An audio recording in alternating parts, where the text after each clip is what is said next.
em nome de Jesus.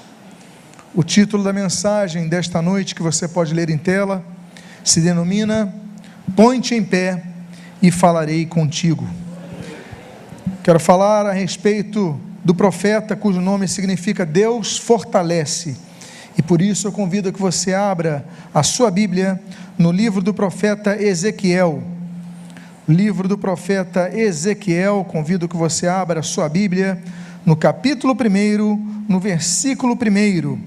Eu encontrar o texto, ou ir encontrando o texto, eu então te convido também a se colocar de pé, para que façamos a leitura inicial conjuntamente.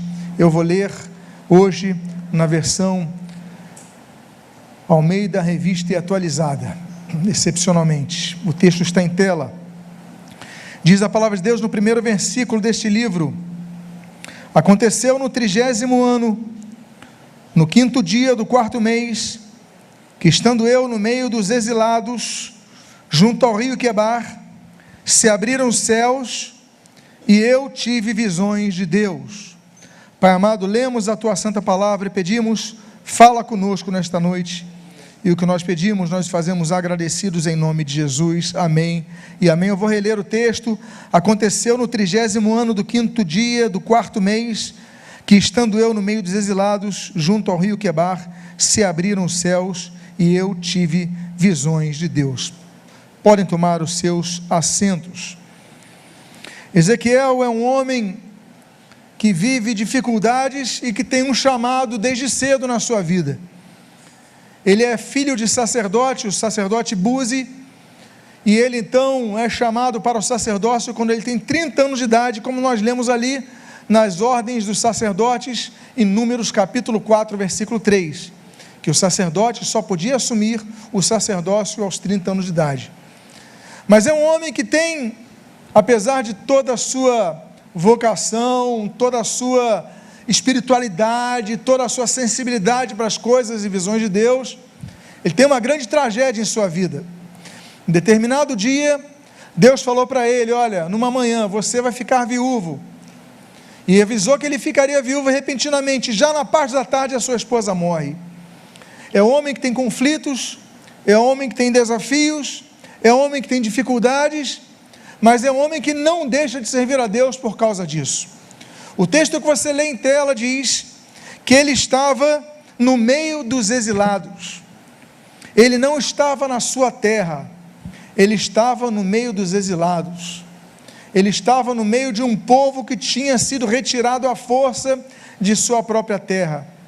São muitas as dificuldades que aquele povo passou, que aquele sacerdote passou, mas ele não deixou de exercer o seu ministério. Diz o texto que você leu, aconteceu no 30º ano, e no final do texto diz: eu tive visões de Deus. Vários homens de Deus tiveram visões. Nós temos ali Êxodo 33, Moisés tendo visões, 2 Crônicas capítulo 18, Micaías tendo visões. Temos ali Daniel no capítulo 6, capítulo 7, capítulo 8, capítulo 9, capítulo 11, ele tendo visões. Nós temos Isaías no capítulo 6 tendo visões. Nós temos vários tendo visões, homens de Deus tendo visões, mas a promessa de ter visões, ela permanece no dia de hoje, como diz a palavra de Deus ali na profecia de Joel, capítulo 2, que diz que os velhos sonharão, mas os jovens terão visões. Deus continua abrindo os olhos espirituais para trazer revelações, para mostrar coisas a cada um dos seus servos. O que nós devemos fazer é estarmos sensíveis à voz de Deus. Ah, mas eu estou no meio dos exilados. Ah, mas eu estou no meio de dificuldades. Deus fala ainda assim. Moisés estava foragido de uma pena de morte no Egito, por ter matado ali um trabalhador egípcio. Ele estava fugindo, mas Deus se manifestou a ele no momento de fuga. No momento de fuga, por exemplo, aquele Jonas que fugia do seu chamado, Deus o chamou ainda aquele no meio da fuga. Então eu quero dizer a você que exerce uma liderança, você que exerce uma tarefa, uma responsabilidade ministerial, não fuja de Deus, porque ainda que você esteja junto ao rio Quebar, ainda que você esteja junto aos exilados, Deus tem um plano na sua vida, Deus quer te usar para ser bênção em vidas. O texto diz que isso acontece no 30º ano. O número 30, ele representa na Bíblia, na simbologia bíblica, uma mudança na etapa de vida. Por exemplo, nós temos no Gênesis capítulo 41, a vida de José.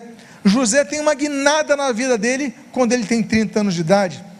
Nós temos Deuteronômio capítulo 34, por exemplo, quando Israel tem uma guinada na sua vida. A Bíblia diz que Moisés, depois de 40 anos dirigindo Israel, legislando sobre Israel, liderando o povo de Israel no deserto, depois de 40 anos, Moisés morre. E ali então a Bíblia diz que o povo o pranteia, o povo fica de luto por quantos dias? 30 dias. 30 dias é um número que demonstra uma nova fase. A Bíblia diz ali em 2 Samuel, capítulo 25, que Davi começa a reinar quando ele tem quantos anos? 30 anos. Ele começa a reinar uma nova etapa em sua vida. O número 30 representa isso, e não é por menos que quando, por exemplo, uma nova fase na vida ministerial de Jesus, a Bíblia diz que ele vai começar a exercer o seu ministério quando ele tem quantos anos? 30 anos. E a finalização do seu ministério acontece quando ele é vendido por Judas, vendido para os sacerdotes através de Judas, vendido modo de falar, por quantas moedas de prata? 30 moedas de prata. O número 30 então representa uma nova etapa na vida. Eu quero dizer para vocês, nós ainda não vivemos tudo o que Deus tem para fazer conosco, através de nós. Deus ainda quer nos usar. Muitas vezes nós chegamos e pensamos assim: olha, eu estou cansado. Eu quero dizer para você, você não é o único que fica cansado. Todos os que exercem a liderança ficam cansados, mas o que a Bíblia diz no Evangelho de Lucas é: aquele, pois, que tendo colocado a mão no arado, olha para trás, não é digno do reino. Nós, tendo colocado a mão no arado, não podemos olhar para trás, não podemos desistir, podemos nos cansar, podemos ficar cansados, podemos ficar no momento que nós precisamos de um repouso, de um retiro, de pegar o barco e ir no meio do mar da Galileia e se retirar das multidões. Claro, isso acontece, mas o barco tem que voltar à orla. Nós sabemos que o exercício ministerial cansa, mas nós não podemos deixar de trabalhar para Cristo. A Bíblia fala então que no 30º ano do 5º dia do 4º mês, ele estava no meio dos exilados. No 30º ano, quando ele então tem esses 30 anos de idade, quando ele começa a exercer o seu sacerdócio, começa uma nova fase na vida. Eu quero dizer para você, que você fique atento ao que Deus tem a fazer com a sua vida em todo momento. A Bíblia então continua dizendo, no versículo número 2 desse capítulo, o seguinte: no 5º dia do referido mês, no 5º ano do cativeiro do rei Joaquim, dia 5 do mês 5 do calendário judaico, ali no 5º ano do cativeiro do rei. Meus amados irmãos, nós aprendemos algumas coisas sobre o número 5 no Evangelho de Mateus. Mateus, no capítulo 14, fala que através daqueles 5 pães e 2 peixinhos, o povo foi sustentado. Não havia comida para todo mundo. Era impossível você alimentar toda a multidão que seguia Jesus. Não havia lanchonetes, não havia restaurantes, não havia opções de comida. As pessoas ficaram com fome. Mas através de 5 pães, 2 peixinhos, a multidão foi alimentada. O que nós aprendemos com o número 5 aqui? Nós aprendemos que Deus nos supre nos momentos de maior dificuldade. No momento de maior dificuldade você pode estar vivendo, você pode estar desanimando, você pode estar cansado, você pode estar indo trabalhar na igreja, servir na igreja, operar na igreja, ministrar na igreja, cansado, mas eu quero dizer que o número 5 mostra que Deus multiplica as suas forças através da multiplicação do alimento. Talvez você tenha vindo aqui sem vontade, talvez você tenha vindo aqui por uma obrigação, alguém falou, você tem que ir, alguém marcou contigo um compromisso aqui, e você veio, mas o que eu quero dizer é que ainda assim, aquele povo, ali nós tínhamos pessoas com vários tipos de fé, vários níveis de fé naquela multidão, naturalmente, nem todos tinham a mesma possibilidade, o mesmo crescimento, a mesma maturidade, mas todos receberam alimento. Quando a palavra de Deus é pregada, Todos recebem o alimento, e eu espero que você esteja alimentado com esse número 5. A segunda observação que nós temos no número 5 é o que está ali em Mateus capítulo número 15, das 5 virgens que se guardam para o casamento, o encontro com seu noivo. A Bíblia fala das 10 virgens que estavam separadas, desposadas ao casamento. 5 guardaram azeite, 5 deixaram o azeite acabar, 5 vigiaram, 5 não vigiaram, 5 foram relapsas, 5 foram atentas. Meus amados irmãos, nós aprendemos uma segunda coisa com esse número 5.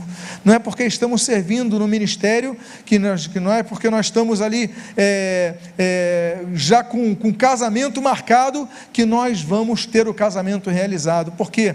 Porque aquelas mulheres que não guardaram azeite, não guardaram óleo em suas lamparinas, elas não se encontraram com o noivo só buscou as que estavam vigilantes. Não é porque você trabalha na igreja, não é porque você serve no ministério, não é porque você prega num púlpito, não é porque você trabalha numa escala de diáconos, ensina as crianças, que você tem garantido o passaporte para a salvação. Não. Por quê? Porque o Senhor Jesus fala em Mateus capítulo 7, olha, nem todo aquele que diz Senhor, Senhor, entrará no reino dos céus. Muitos dirão, Senhor, mas em teu nome expulsamos demônio, em teu nome pregamos, em teu nome fizemos isso, em teu nome fizemos aquilo. Isso não garante nada. Usar o nome de Jesus não garante a salvação. Nós devemos estar vigilantes em todo o tempo. Amém, queridos? E a terceira coisa que nós aprendemos também em Mateus capítulo 25, nós aprendemos a respeito da parábola dos talentos. O que recebe 1 multiplica, vai para 2. O que recebe 2 multiplica e vai para 4. E o que recebe 5 talentos multiplica e vai para 10. E ainda recebe o talento daquele que enterrou o seu talento. Daquele que não multiplicou o seu talento, enterrou debaixo da terra. Meus amados irmãos, nós devemos entender uma coisa: nós somos chamados para trabalhar e trabalhar bem. Nós somos chamados não é para pegar o nosso talento, enterrar na terra e esquecer o talento na terra e não multiplicá-lo. Nós devemos pegar os nossos talentos e multiplicar o que nós recebemos do Senhor. Se o Senhor nos deu 5 talentos, nós devemos devolver a Ele 10 talentos. Se nós somos chamados a servir numa escala, nós devemos dar o nosso melhor naquela escala. Se nós somos colocados para evangelizar, vamos dar o nosso melhor no evangelismo. Se nós somos chamados a dar uma aula de escola bíblica dominical, vamos fazer o nosso melhor, a operar no som, a tocar aqui os instrumentos, a pregar a palavra, vamos procurar dar o nosso melhor. Por quê? Porque o número 5 nos mostra isso, que nós devemos multiplicar os nossos talentos para Deus. E o que Deus faz? Deus agracia aquele que multiplica, Deus abençoa aquele que multiplica, Deus acrescenta aquele que multiplica. Eu fico imaginando aquele homem que tinha 5 talentos, ele não apenas multiplica para 10, mas ele fica com 11, porque Deus lhe deu além do que ele esperava. Então, quando nós trabalhamos para o Senhor, nós saibamos de uma coisa: Deus está vendo o nosso trabalho. É aquilo que diz, por exemplo, em 1 Coríntios capítulo 15, versículo 58, para o Senhor, o nosso trabalho não é vão, nosso trabalho é visto pelo Senhor. Tudo que nós fazemos é visto pelo Senhor. A Bíblia diz, inclusive, que quando nós chegarmos ao céu, no dia do arrebatamento, nós havemos de nos encontrar diante do Senhor Jesus Cristo, naquilo que, segundo aos Coríntios, capítulo 5, versículo 10, diz, e chama de o tribunal de Cristo. E a Bíblia diz que Ele vai nos dar segundo nós tivermos feito. E o que deixamos de fazer, isso vai ser considerado também. Ou seja, nós devemos frutificar em todo o tempo. O Senhor Jesus, Ele fala ali em João capítulo 15, que nós devemos ser aquele ramo que produz frutos, porque se o ramo não produz fruto, o que o Senhor Jesus fala? Ele não serve para nada senão para uma coisa: ser arrancado e jogado ao fogo. Nós somos trabalhadores na seara do Senhor, nós somos lideranças, nós somos pessoas chamadas a servir ao Senhor Jesus. Mas esse número 5 nos mostra que nós devemos trabalhar em todo momento frutificar ao Senhor. No capítulo 2, no seu primeiro versículo, nós vemos uma menção que só é usada para 3 pessoas em toda a Bíblia. O texto bíblico diz: filho do homem. Filho do homem. Há 193 menções na Bíblia de filho do homem. Dessas, 93 estão no livro de Ezequiel. Deus chama de Ezequiel assim, 85 para Jesus e as demais para Daniel. Só 3 pessoas são chamadas de filho do homem. E nesse momento ele chama Ezequiel de filho do homem, por quê? porque Ezequiel, ele era um sacerdote, ele começa o seu sacerdócio com 30 anos de idade, é uma pessoa que tem uma posição na igreja, é uma pessoa que era distinguida dentre os demais, porque ele usava uma roupa sacerdotal, não usava uma roupa comum, e Deus então fala com ele o seguinte: olha, filho do homem, você é uma pessoa igual às demais, você é uma pessoa comum, não é a sua roupa que vai te mudar diante de mim, não é o seu cargo eclesiástico que vai te mudar diante de mim, não é porque você é pastor, é bispo, é diácono, é professor de escola dominical, que você vai ser uma pessoa diferenciada. Todos nós somos pecadores que carecem da misericórdia de Deus e precisam da graça de Deus para serem salvos. Então Deus fala: olha, apesar de você ser sacerdote, apesar de você ter um cargo de responsabilidade, apesar de você conhecer a palavra, como todo sacerdote desde cedo vai conhecendo a palavra, apesar de você ter um traje diferente, ser uma pessoa destacada em sua sociedade, você não deixa de ser um filho do homem, o que mostra que nós devemos estar diante de Deus com humildade. Nós não podemos deixar que nosso cargo suba à nossa cabeça, nós não podemos nos envaidecer com nossa função eclesiástica, nós devemos continuar humildes diante do Senhor em todo o tempo. E ele diz então: filho do homem, põe-te em pé e falarei contigo. Põe-te em pé e falarei contigo. Põe-te em pé e falarei contigo. Há momentos que Deus nada faz a não ser que nós nos posicionemos. Deus aguarda a nossa posição. É o Samuel que precisa dizer: olha, para que estou aqui, ou seja, Deus, eu estou aqui, estou preparado, me usa, me envia. Mas Deus está aguardando o posicionamento. Há pessoas que não estão se colocando de pé, eles têm um cargo na igreja, esse homem era sacerdote, mas Deus falou: olha, você é um filho do homem, se coloque de pé, que eu falarei contigo. Você precisa se colocar de pé, você precisa colocar-se na posição que Deus espera que você esteja, não é numa posição dormente, não é relaxadamente, não é relapsamente, não é de maneira preguiçosa, mas você tem que se colocar de pé, de posição de prontidão diante do Senhor. Põe-te em pé e falarei contigo. Enquanto ele não se colocasse de pé, enquanto ele não estivesse numa posição de prontidão, Deus não falaria contigo. Nós devemos nos colocar de pé. A Bíblia diz que nós devemos nos levantar, como diz ali para Ló, por exemplo, em Gênesis capítulo 19, olha, levanta e sai de Sodoma, porque o juízo viria. Se Ló não se levantasse e não saísse dali, ficaria ali no juízo. É como Deus fala para Agar, através do anjo: olha, levante, porque tem uma fonte de água, vai seguir o seu caminho, você ainda tem coisa para frente. Meus amados irmãos, às vezes nós nos colocamos que nem Agar, passamos por dificuldades que nós só estamos esperando a morte chegar, estamos só esperando a tragédia vir sobre o nosso Ismael, estamos só esperando notícias ruins, quando Deus fala o seguinte: olha, é hora de você se levantar, porque a vida vai prosseguir, é hora de você se levantar, porque nem tudo está perdido. Meus amados irmãos, devemos levantar. É a hora, como Deus fala ali em Êxodo capítulo 8, ali para Moisés: olha, se levanta e vai até Faraó. Deus já tinha falado em Êxodo capítulo 3, Deus já tinha dado as instruções, mas ele precisava se levantar para ir até Faraó. Ele deveria falar com Faraó, ele deveria que enfrentar o seu problema. E meus amados, levanta, nós precisamos levantar. É o que diz o texto de Efésios capítulo 5, versículo 14. A Bíblia diz: desperta, ó tu que dormes, levanta de entre os mortos e Cristo te iluminará. Nós devemos despertar do nosso sono. Meus amados irmãos, nós muitas vezes dormimos quando temos funções eclesiásticas. Eu falo aqui para lideranças da igreja, eu falo aqui para pastores, missionários, diáconos, auxiliares, professores de escola dominical, professores de criança, operadores de som, pessoal da introdutoria. Falo para todos aqui que exercem liderança: não deixe que o seu cargo eclesiástico te faça relaxar em sua vida espiritual, porque você muitas vezes ganha posições na igreja, mas perde posições no reino. Nós não podemos permitir que isso aconteça. Ponte em pé e falarei contigo. Diga à pessoa que está do seu lado: ponte em pé e falarei contigo. E a Bíblia diz então no versículo 2, na sua continuação: entrou em mim o Espírito quando falava comigo e me pôs em pé. Ele não tinha se colocado em pé ainda, porque provavelmente ele estava sem forças.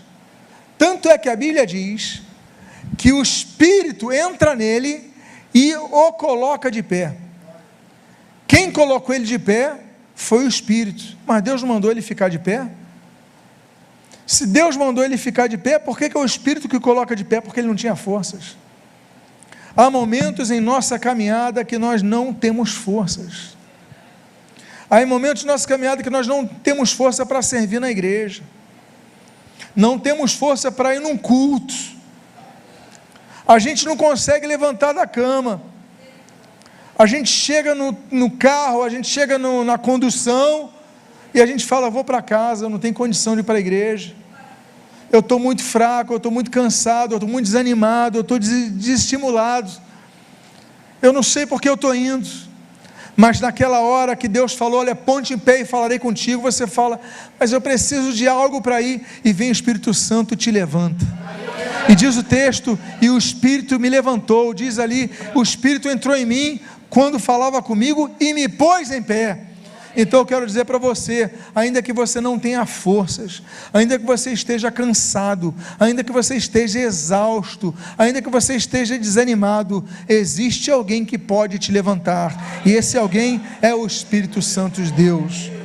E a Bíblia então diz que assim que ele se coloca de pé, a Bíblia diz: e ouvi o que me falava.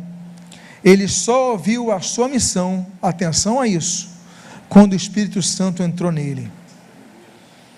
Ele era sacerdote, mas não tinha o Espírito Santo. Ele era sacerdote, ele não tinha forças.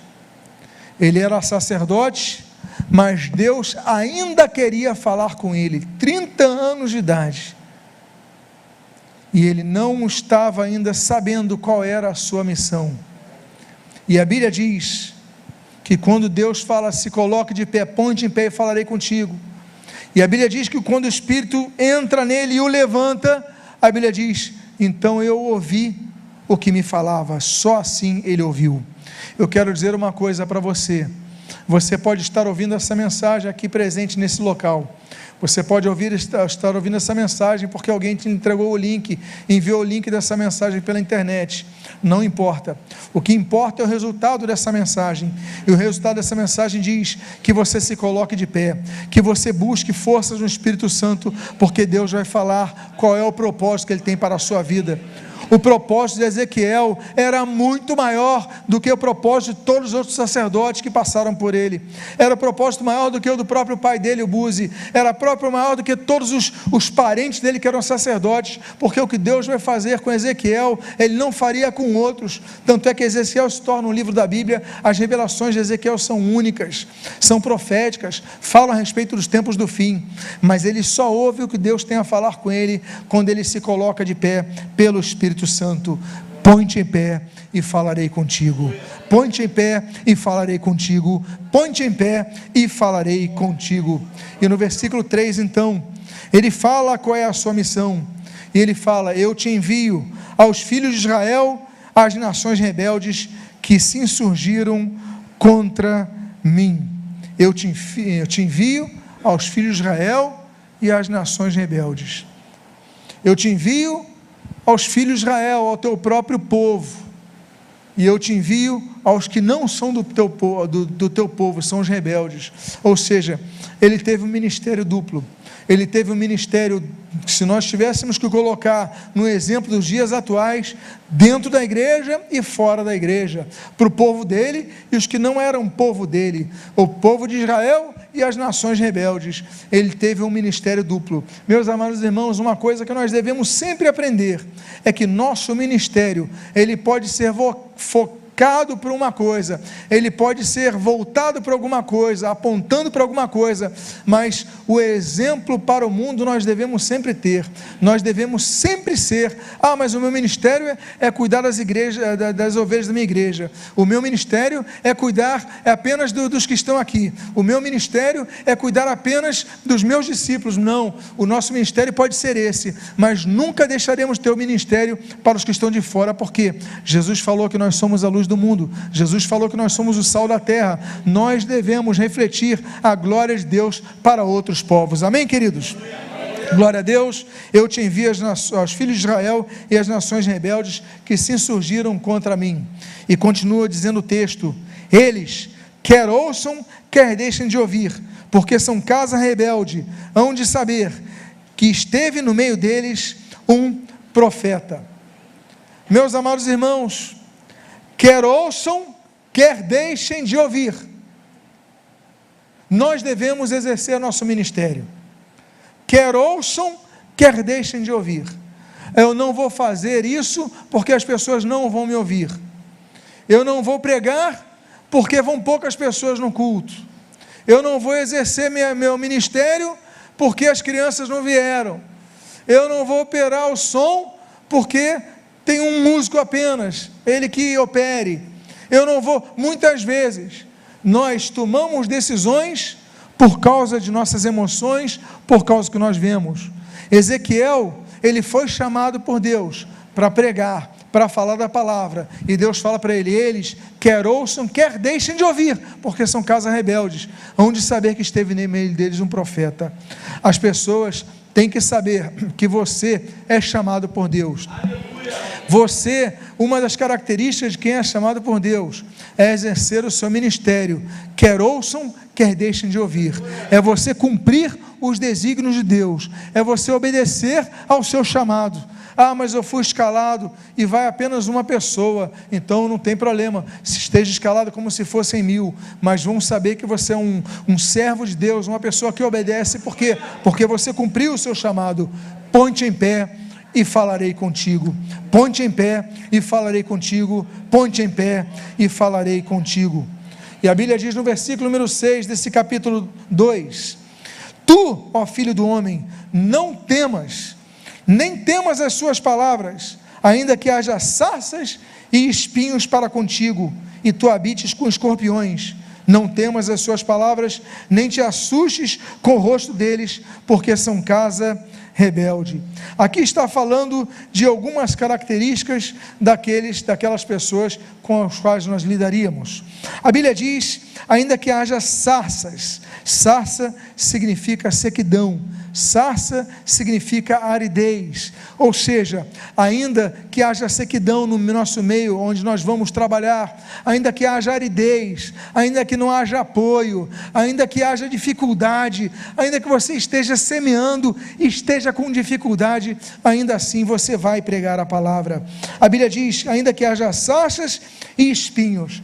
Se sarça significa aridez, espinhos significa dor. Ainda que haja dor, você tem que exercer o seu ministério. O Senhor Jesus é o nosso maior exemplo, o Senhor Jesus é o nosso exemplo maior, nosso exemplo máximo, e Ele foi fiel até a morte, e morte de cruz. E como é que Ele foi coroado naquela cruz? Ele recebeu uma coroa de quê? De ouro naquela cruz? Ele recebeu uma coroa de diamantes naquela cruz? O que Ele recebeu? Uma coroa de espinhos, uma coroa de dor, uma coroa de sofrimento, mas Ele foi até o fim. Não é a dor que vai nos impedir de servir na casa de Deus, na obra de Deus, onde Deus nos enviar. A Bíblia fala de sarças, a Bíblia fala de espinhos, mas a Bíblia diz, e tu habites com escorpiões. Pessoas da própria família que lançam venenos, habites com escorpiões. pessoas da própria casa que envenenam, que a todo momento dão uma ferroada em você para te desanimar. É o marido que te desanima, é a esposa que desanima, é um filho, é um pai. Mas não importa, Deus chamou aquele homem, Ezequiel, não é porque ele era filho de Buzi, ele chamou aquele homem porque Deus tinha um propósito para a vida dele, e ainda que ele habitasse no meio de escorpiões, ainda que a família dele não o compreendesse, esse homem foi até o fim. E a Bíblia diz então no versículo 8 até o capítulo 3, versículo 2: Tu, ó filho do homem, abre a boca e come o que eu te dou. Então vi, e eis que certa mão se estendia para mim, e nela se achava o rolo de um livro. Estendeu diante de mim, e estava escrito por dentro e por fora: Filho do homem, come este rolo, e vai à casa de Israel. Então abri a boca, e ele me deu a comer o rolo. Meus amados irmãos, esse rolo que Deus apresenta a ele, é a escritura, é o livro, é o propósito, é a palavra de Deus. Nós devemos nos alimentar da palavra de Deus. Nós estamos servindo na casa de Deus muitas vezes e não nos alimentamos. Porque nós temos esse culto central do ministério para todos os pastores, missionários, diáconos das igrejas, para que em uníssono possamos ouvir a pregação da palavra de Deus, para que aqui juntos possamos louvar a Deus. Nós estamos em vários endereços diferentes, mas nós temos apenas um propósito. Nós devemos ser um exército como se fôssemos um só homem, uma só pessoa. E nós aqui estamos para ouvir a palavra de Deus. Mas eu sirvo nas crianças no domingo, mas no outro domingo eu estou no evangelismo, outro domingo eu estou na escala lá com som, outro domingo eu estou isso, eu estou aquilo, eu estou preparando minha mensagem. Mas nesse momento nós precisamos ouvir o rolo, comer a Bíblia, comer o alimento, essa palavra de Deus que nos fortalece. Mateus capítulo 4, Jesus reproduz aquilo que está em Deuteronômio capítulo 8: nem só de pão viverá o homem, mas de toda a palavra que procede da boca de Deus. Esse é o alimento que nós precisamos. Põe-te em pé e falarei contigo. E o último versículo, o último texto que eu gostaria de ler nesta noite, é o final do versículo 3, quando nós lemos: e eu comi, e na boca me era doce como o mel. O mel tem alguns significados. O primeiro significado que eu gostaria do mel é aquele que está em Êxodo capítulo 3, que a Bíblia diz que Israel sairia da terra da escravidão, da terra do Egito, para uma terra onde mana leite e mel. Ou seja, não havia apenas lutas, mas havia momentos de docidão, momentos de renovação, momentos de prazer, momentos de alegria. É assim quando nós estamos na casa do Senhor, nós renovamos as nossas forças. Estamos no meio de um deserto muito árido, nós estamos no meio de inimigos muito variados, usados pelo diabo, mas quando nós viemos na casa de Deus, nós louvamos, nós exaltamos ao Senhor, nós ouvimos a palavra, nós somos curados, e aquele livro, ele desce para cada um de nós mais doce que o mel. A segunda coisa que o mel representa, meus amados irmãos, é que o mel é alimento dos profetas. Não é isso que nós lemos ali em João capítulo 3, que João Batista comia gafanhotos e mel? Ou seja, é o alimento do profeta. Ele precisa comer mel. Diga à pessoa que está do seu lado: coma mel, que isso te fará bem.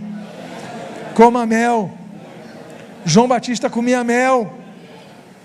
Em terceiro lugar, o mel é a comida que o Jesus, em corpo glorificado, escolhe para dar junto com o peixe aos seus discípulos, como nós lemos ali em Lucas capítulo 24, Jesus oferece mel aos seus discípulos.